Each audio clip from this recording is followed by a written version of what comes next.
Assalamu alaikum warahmatullahi wabarakatuh, everybody. I'm Preacher Mars, host of the SOS, the Shout Out Show. Hope everybody's having a wonderful Wednesday. I know it has been a busy week as we kind of careen to the end of the month. Man, I mean to say, May has gotten out of here quickly. We're already staring at another E coming up in the middle of June. I want to thank you personally for joining us on this show. I know you had other places to be, things to do, but I count on you and I appreciate you nonetheless. So let me get to the point today. A couple things I want to throw out there. Number one, if you're going to Turks and Caicos, please do not take any bullets with you. They are locking Americans up. I don't know why you would take bullets and not have a gun. That's number one. Number two, shout out to brother Bilal Salahuddin. We hope that him and his queen, Sister Sonia Dalton Salahuddin, that she is fully recovered. That's number two. Number three, I see my brother JT is on the spot. I want to give a shout out to my nephew, brother Jordan Thomas. His grandfather passed away. So we say, Inna lillahi wa ilayhi wa raji'un. So we, from Allah, we come to Allah, we return. So peace and blessings to my nephew. I know that's never tough with grandfathers. I've been there, done that, not pleasant. Getting to the topic at hand today, a guidebook to dealing with dead hearts. I know you look at the title and it seems like a little morose, a little morbid. If you will, it's not. It is literally the fact that we have people who have closed their hearts and their spirits, and it is for us, the people who claim to be believers and those who are faith seekers, those who claim faith. We are the ones who have to carry the burden for those who have the dead hearts. So, Hark, there is a good part of this program. We're going to talk about what it is to do that. Why we need to focus on that type of energy as opposed to the energy we put out where we're trying to change people's opinion of us, change people's behavior and attitudes and things that are out there that correspond to anything from politics to religion, to race. We are not in that business anymore. And I'm going to tell you why it's important. Why myself, Preacher Moss, even as a comedian, I have to pump the brakes on the fact of dealing with these people who have dead hearts. I'm going to tell you why. And one of the reasons, and we'll get into this more in depth, one of the reasons that you have to deal with the people who have dead hearts is because if you do not recognize them in very slow, subtle ways, they affect your joy. That's what it is. Very slow and subtle ways they affect your joy. They make it seem like misery is normalcy. And when you get into a situation where people think that misery is normalcy, you have effectively pushed us to the edge of civilization. It's not the end of the world, but you can see it from there. And what I mean to say is we have to push back. I've seen something in the comedy world that I haven't liked. And the thing about the comedy world, as comedians, we come from different backgrounds, good backgrounds, bad backgrounds, drugs, broken spirits. We always take this whole idea of comedy in our own spaces. Somehow, some way, we can make somebody smile. We can bring an elevated quality of life to some folks. That's what we think in our hearts. Okay, I'm not saying it's true. I'm saying that's what we think. We think that our stories are so compelling that it can change your emotional state, that we can make you laugh on demand. And some of us can. But the other part of it is we think inherently, particularly in myself as a Muslim, we think inherently that I'm seeking a spiritual good from moving your emotional state from this side to the other side, from this feeling to another feeling. And it's not the idea of comedy, it's the idea of doing good works. What I want to say about the people with dead hearts, and I say to people with dead hearts with affection, but also with a certain amount of specificity, is the people with dead hearts don't see the importance. They don't see the value of doing good work. And the reason they don't see the value of doing good work is they don't really see the value of good within themselves. If you take a bunch of killers, what they will talk about is killing. And if you take the killables from around them, at some point down, they kill themselves. The concept of a dead heart is that a dead heart, it doesn't, forget about it pumping blood, forget about it being, it is a piece or an organ that just does not fit anywhere, any place. It has no use. And when you're talking about this, and I said this is a guidebook for dealing with people with dead hearts, you have to have a remedy, because now we find that these people are strategically positioned around us. I'm going to talk about this whole thing about the dead heart when we come back. Listen, don't move. And I think we're going to have a great show today. This is Preacher Moss on the SOS. Don't you move. We'll be right back.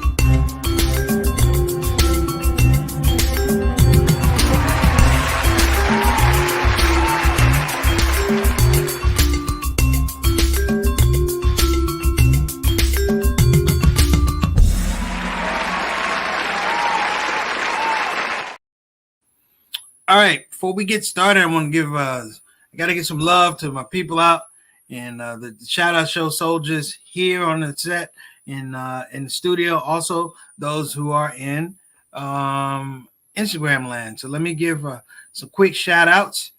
I want to give a shout out my mom. She said, "Good afternoon, SOS family. Have a great day. Assalamu alaikum warahmatullahi wabarakatuh, mama son. Little Sister Ree, all the way from Texas. Hope you're doing well, reading. I know Houston and Dallas, they're getting smashed by these storms. Peace and blessings to you. I hope that everything is going well and you're safe and in a good place." She says, always remember to, always families, stay safe. Remember to stay safe. Okay. And Altaf Rashid, wa alaikum assalam rahmatullahi wa barakatuh. We call him Mr. 6 o'clock, straight up, straight down.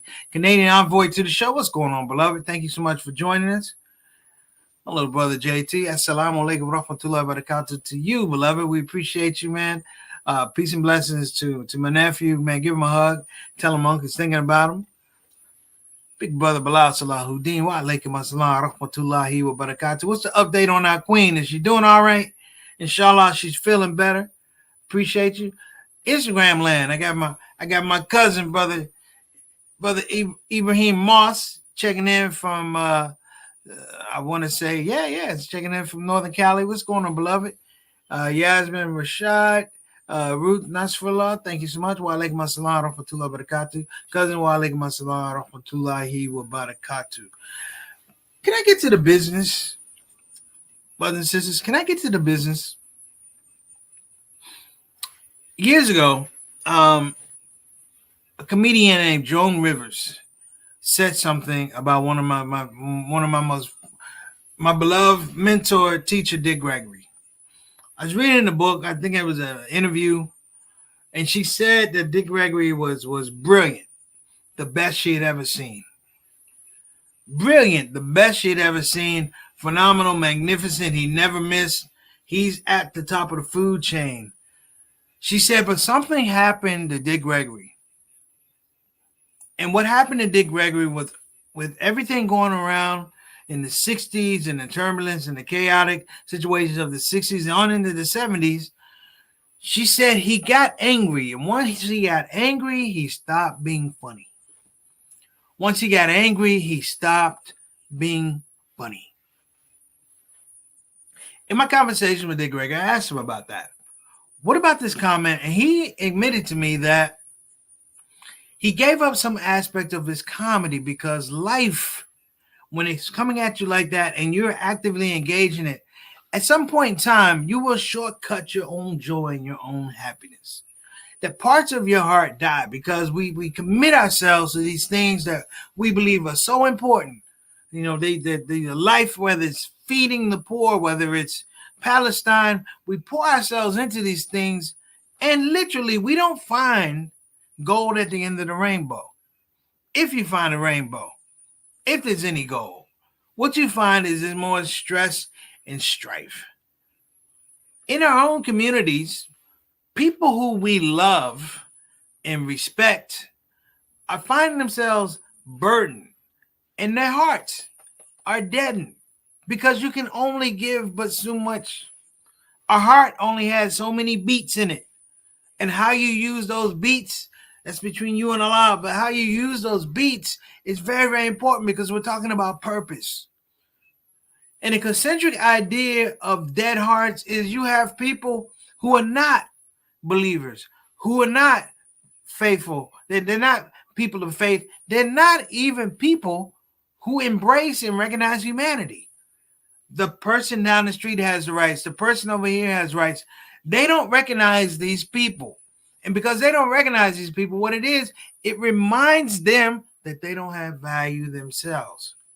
So over and over and over, we now have this whole situation. This is, when I say dead hearts, if you're watching media these days, when you watch media these days, they show you two things. One, it's the destruction of human life. Number two, it's the suffering of human life. And number three, because it's social media or television, you are left to understand that you can't do anything about it. That you can't put your hands on a situation. You know, when old folks used to call you to the house, they say the term, get over here, I need to lay eyes on you. We lay eyes on people, but it's not the same thing. It's just a visceral relationship that we're putting out with all the suffering and misery. And as a result, we find ourselves as a nation getting fatigued, as a nation being distracted, as a civilization, we began to go, does that civilization over there matter? Because we can't change anything. That it's a learned helplessness that leads this whole idea of a dead heart. You know, people think I'm talking about politics. I'm talking about basic relationships. You have people who have been married for years, who have dead hearts to one another. That the connection may be the children, that the connection may be the house, that the connection may be the lifestyle, but we are in a situation, a scenario whereby it's literally killing us. That we are the most anxiety-riddled, depressed civilization out there. You take the aspect of prolonged war. You take the aspect of Gaza. You take the aspect that 4 years ago, we were protesting George Floyd. And if you look and say, what has changed since that time of George Floyd? Very little. Very little has changed. And it's a strain on the heart. You know, there's two ideas about this. And in Islam, we call heart kalb. You know, we call it kalb. You know, but the heart is so much more than an organ. The heart is a window. It's a window. You know, some of the best comedy I've seen was guys who open their heart and say, this is me. It's okay if you don't love me. I love me. I love me enough that I can share. And hopefully this will be a benefit to you and you'll feel better about what you're doing. At least you have a little bit more of a rubric in terms of how you feel and how you can improve your life. We're not talking about aspects of improving life right now. Since we started going back to before Gaza, October 7th, 2023, before then, we still had this proliferation of misery played out on, you guessed it, social media. A couple years ago, we did a show about the dilemma of social media. And now you are looking at, and this is very, very dangerous, you have social media, but now you have AI. The AI can figure out the rubric to make your heart feel a certain way, to somehow pull on your emotion, your heartstrings. AI, to me, is the epitome of a dead heart. It has no character. It has no virtue. You know, AI only exists for AI, in that it grows perpetually these situations and human emotions that lead us to where we are now. So I'm not going to beat up AI because I don't have that kind of time. But I am going to say some things about what we're seeing in the news that will lead you, and I will give you a guidebook to how you get away from a dead heart. One of the things that's going to really, really impact this society It's going to be this trial with Donald J. Trump. Okay? Guilty, not guilty, you're going to see a division of people who embrace joy or people who embrace misery and hate people that embrace joy. It's funny because the people who embrace joy never hate people that are miserable. We just don't associate with them. But the people in misery cannot stand the people who have joy. And so this whole idea, if you will, of, I don't know, a judicial system that doesn't work. Meanwhile, people are being locked up left, right. You can go to jail for performing abortion. All these things somehow continue to move forward. But at the same time, the parallel or any reflection, we see that the things that affect us are somehow thrown in the balance. I said this is a funny joke, and I don't even joke. It just seems to me that the justice system works a lot slower for white people. The appeals, the resets, the actual schedule of the trial. You know, if a black person was guilty of what Trump was guilty of, he'd have been locked up. He'd have been locked up last year. He'd probably be out by now. Maybe. That and still. Even that aspect that I just pointed out to you points out the fact that even in my mind, it's cognizant. You know, I have to be very, very careful. You know, and I can be honest. I have to be very, very careful when I talk about these topics because it's almost like alcohol for the alcoholic. You know, you don't know which drink is the one that you want or it's the one that you need. Let me say that again. You know, it's like comedy is like an alcohol. You got to be careful with being a comedian when you're dealing with these topics because it's like an alcoholic. You don't know which one is the one you want and one you need. And the one you need, particularly for comedians or entertainers, has a lot to do with the fact that we are very, very sensitive creatures. By nature, we are engaged in our environment. We see things, we hear things, we hypothesize, we see joy, we see misery. We take it into our subconscious and try and flip it so it's some sort of entertainment, or in many regards for me it's not entertainment, it's education, or even more than education, it's an explanation. Before we get to the whole idea of an escape, it's an explanation, and then you can escape. More and more and more, I feel like the walls are closing on us. You know, I would say if you really want to understand American society or the aspect of mental health in American society, look at the suicide rate. You just had a golfer that was 30 years old, committed suicide, and tragedy. Evidently, he's very, very talented. But let me throw this out. You know, his family came out and said right away, this was a suicide. And you begin to look at people who are in these positions. Who the golfers? We had a lady who was a beauty pageant winner. She committed suicide. You have all of these things, right? And we talk about constantly having to be involved with people who have these dead hearts. You know, when we watched a couple weeks ago, I talked about Diddy, the whole aspect of enablers. This scary part is people have dead hearts and they enable people to what? Have dead hearts. To go away from their core values, to go away from principles of happiness and faith and love and justice and equality. I'm talking about all through a whole spectrum of things that they're God-given, right? These are God-presented rights, if you will. And we put them in these spaces with people who just don't care. We put our fate in the hands of people who don't care.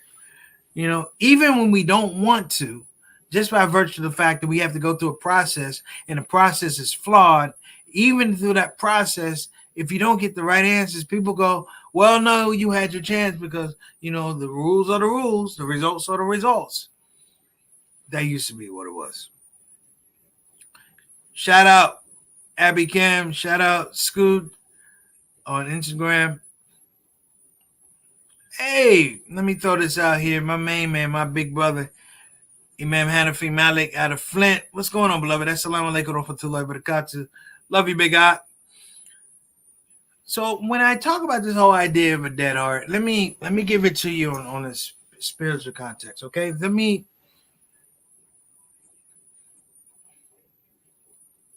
don't want to say a prophetic understanding, but let me give it to you as a theological context about having a dead heart, what that means. This whole idea of a dead heart has so much to do with removal from the things that are true, removal from the things that have a chain, they have a chain of custody, if you will. Faith has a chain of custody, right? So for me, in a religious sense, when I look at things, it has to have a chain of custody. I would even throw this out here about Shaitan. You know what I never heard about Shaitan? And I've read, and I never heard Shaitan say that he didn't love Allah subhanahu wa ta'ala. I never heard that before. Isn't that deep? He's never come out and said, I hate my maker. Now, he had a disagreement? Yes. He had a disagreement. He had a disagreement with his creation. He didn't bow down to his creation. Okay. Let's take that out. Now, we're talking about people who literally will tell you that they hate God.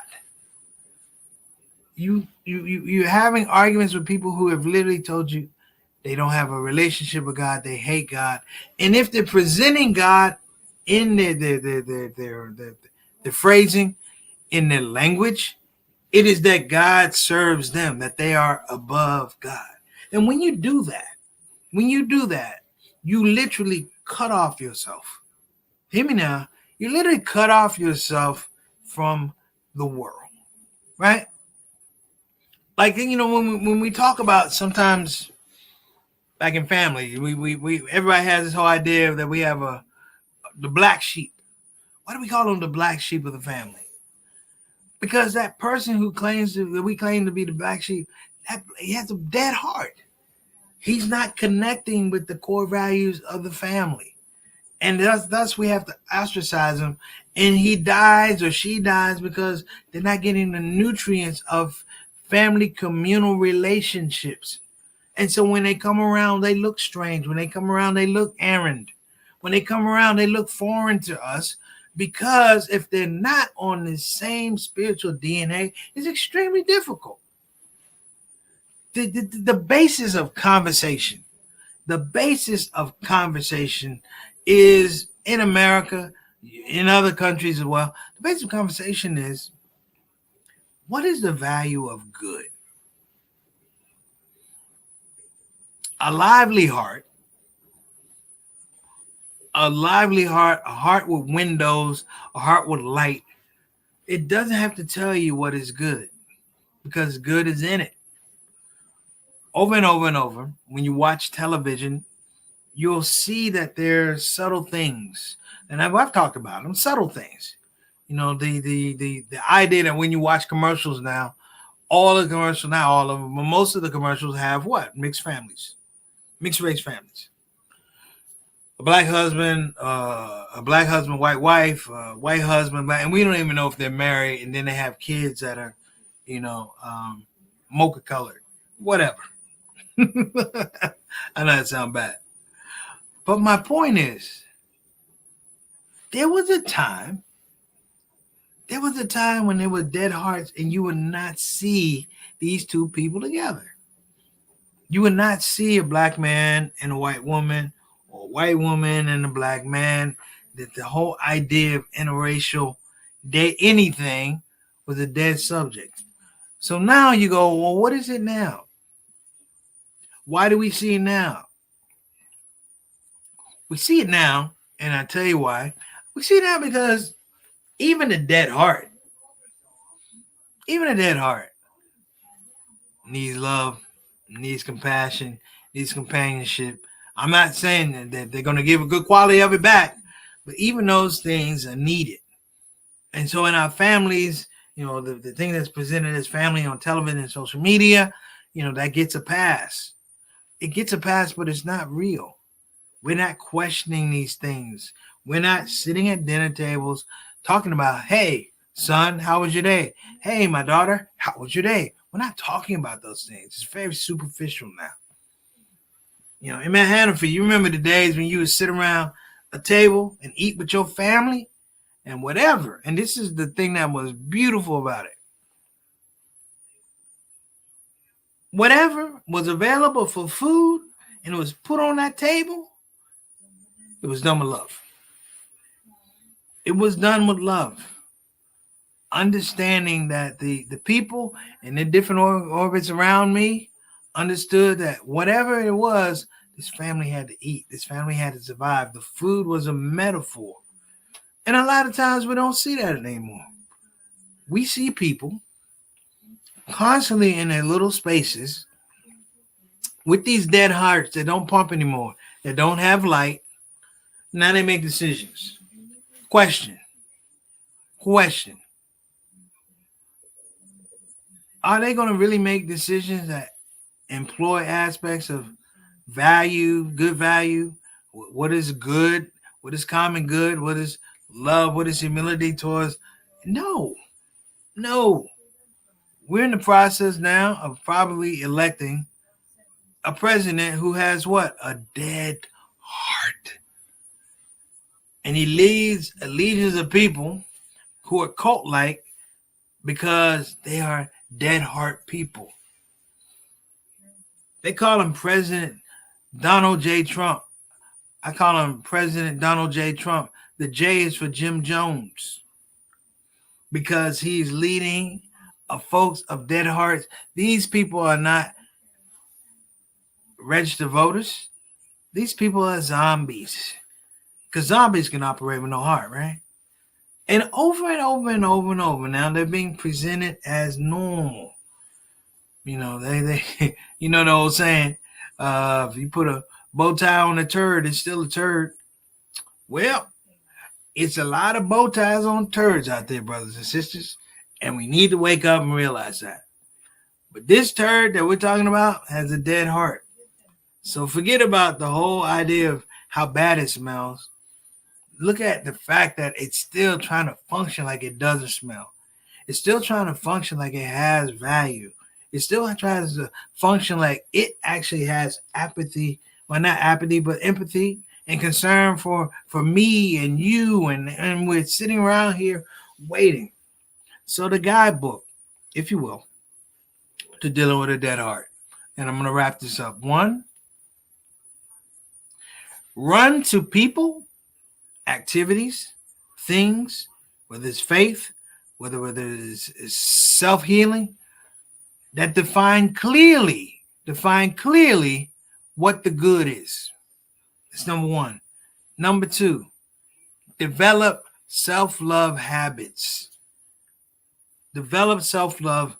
What I mean is when you're alone by yourself, your level of self-love and awareness and connection with society and connection with the environment around you has to remain high. When we talk about suicides, which we've talked about before, these are people who feel like it's very sad and stuff for the law that they can't connect to society anymore. And so the answers that are given to them are very short answers, and answers that are given to them are extremely incomplete, that they can't see that there's something else to the other side of this situation. Number 3, and I'll close on this. Ask questions about these people. Have conversations about these people. Develop your own guidebook for people with dead hearts. Develop a yellow pages for people with dead hearts, so we know who they are. Develop a website for people with dead hearts, so we know who they are. Put it on bullet boards. So-and-so has a dead heart. And all right, I'll wrap up with this. Despite everything I said, you still have to hope out. Hey, you still have to hold out hope for people with dead hearts. It's sort of like, you had to hold out hope for people with dead intellect. You know, I'm blessed. At one point in time, I was ignorant. I was uncivilized. But then I got civilized. All praises due to Allah. But my point is, it don't happen to everybody. And I'm going to challenge you, like I challenge myself, to go out and deal with these people with dead hearts, because sometimes they're just out there. When they reach, there's nobody there. We need to be filling in these spaces. Give them the light that they don't have in their own hearts, and show them this could be you. Show them it could be you. I'm Preacher Moss. This is the Shout Out Show. Y'all take care of yourself. Assalamu alaikum wa rahmatullahi wa barakatuh. Last comment. What's going on, beloved? Thank you. Hey, I'll see you guys next week. Shout out to Sister Tana. She was not able to attend. Inshallah, she'll be here next week. Sister Sona, hope you're feeling well. Nephew Jordan, hope you're feeling well, man. Y'all have a wonderful Wednesday. Assalamu alaikum wa rahmatullahi wa barakatuh.